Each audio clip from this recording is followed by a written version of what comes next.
Hello বন্ধুরা, রাহাস কিচেনে আপনাদের স্বাগত। আজ আমি আপনাদের সঙ্গে দুধ দিয়ে তৈরি একটি রেসিপি শেয়ার করব। আমি কিভাবে বানালাম তা আপনাদের সঙ্গে শেয়ার করছি, তা আপনারা দেখতে থাকুন। প্রথমে আমি নারকেল একটা নিয়ে নিয়েছি। নারকেলটাকে ভালো করে কুড়ে নিচ্ছি।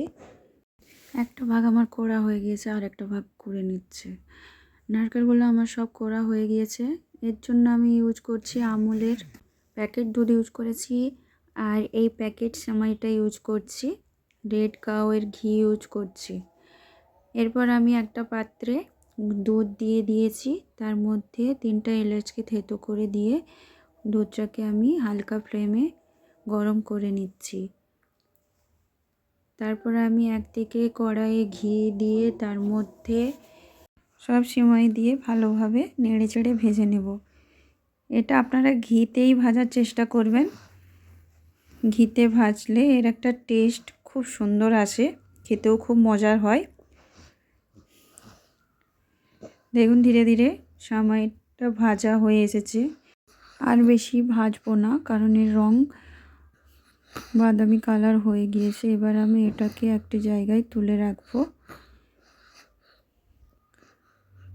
বেশি ভাজলে জ্বলে যাবে। আর অন্যদিকে দুধটাও প্রায় গরম হয়ে আসছে। দুধটা গরম হয়ে গিয়েছে। এবার এর মধ্যে আমি নারকেল কোড়াটা দিয়ে দেব। এরপর আমি এর মধ্যে চিনি অ্যাড করব। আমি 3 চামচ চিনি এর মধ্যে দিয়েছি। আপনারা চাইলে বেশি কম করতে পারেন।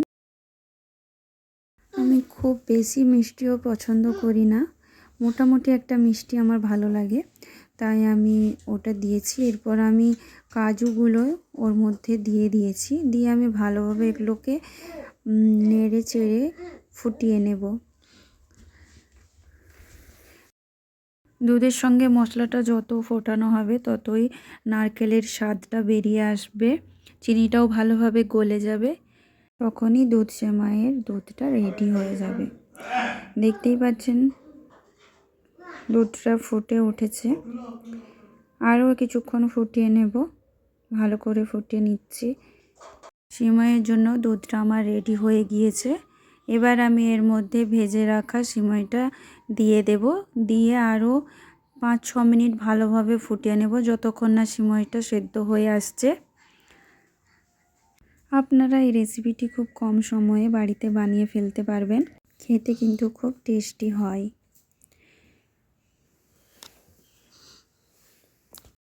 আমাদের বাড়িতেও সবাই খুব পছন্দ করে। আপনারাও এভাবে বাড়িতে বানিয়ে ফেলবেন।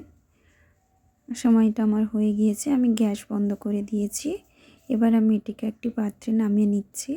আপনাদের যদি আমার এই রেসিপিটি ভালো লেগে থাকে তাহলে আমার চ্যানেলটি সাবস্ক্রাইব করবেন। আর আপনাদের কেমন লাগলো তা অবশ্যই কমেন্টে জানাবেন। আবার দেখা হবে আপনাদের সঙ্গে নতুন রেসিপি নিয়ে। ভালো থাকবেন, সুস্থ থাকবেন।